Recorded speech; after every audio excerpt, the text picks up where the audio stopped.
Ang Yamaha ang isang brand ng motorsiklo na gumagawa ng matitibay, magagara at mga dekalidad na uri ng motorsiklo, lalong-lalo na ang kanilang mga scooter type motorcycle, ang kanilang mga Mio series.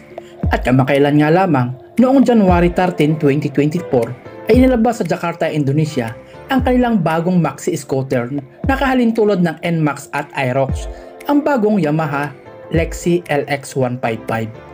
Ang motor na to ay kakakitaan mo ng premium class pero simple at practical na design. Ang motor na to ay nababagay sa mga kabataang Gen Z kung saan naaangkop ang sporty, active at modern lifestyle.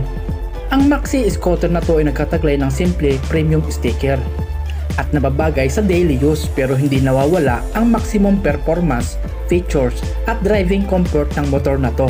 Nagkataglay na din ang motor na to ng latest generation Blue-Core 155cc BBA engine kung saan nababawasan ang vibration at friction ng nasabing motor. Kung saan nagagawa nito ang responsive at powerful performance. Ang foot space ng motor na to ay malapad. Ang motor na to ay available sa pwedeng pamiliang kulay mga paps, ang metallic black, metallic red, matte gray, matte red, elixir dark silver at magma black. At narito ang technical specification ng motor na to. Ang makina ng motor na to ay pinalakas ng 155.9cc single cylinder 4 valve 4-stroke single overhead cam liquid cooled FI engine.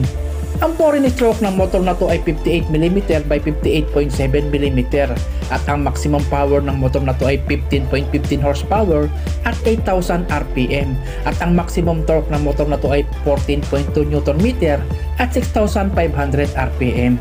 Ang compression ratio ng motor na to ay 11.6:1. Ang maximum speed ng motor na to ay 110 km/h. Ang fuel tank capacity ng motor na to ay 4.2 liters. At dumako naman tayo sa laki ng motor na to.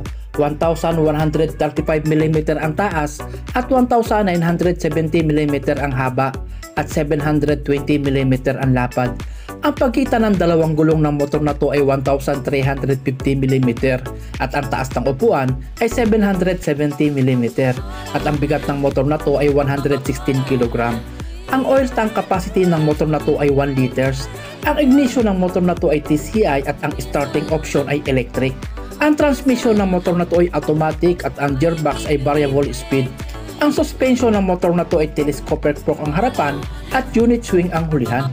Ang sukat ng gulong ng motor na to ay 90 by 90 by 14 ang harapan at 100 by 90 by 14 ang hulihan. At narito ang katangian ng motor na to.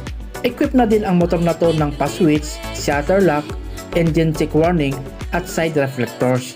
Ang control panel ng motor na to ay kinapapalooban ng digital odometer, fuel gauge, speedometer at tachometer. Ang headlight at taillight ng motor na to ay LED na din at ang indicator light ay bulb. Ay kataglay na din ito ng accessory outlet at adjustable headlight. Ang preno ng motor na to ay disc brake ang harapan at drum brake ang hulihan. Ang motor na to ay nagkakahalaga sa Indonesian market ng 23 million rupiah at kung i-convert sa Philippine money ay 82,290 pesos and 16 centavos mga paps. Ang motor na to ay hindi pa available sa Pilipinas hanggang ngayon. Bali hanggang dito na lamang ang maikling content ko at sana'y nagustuhan nyo. Paki-subscribe na lang din po, then hit the notification bell para updated ka po sa lahat ng video na aking ilalabas. Maraming salamat mga paps.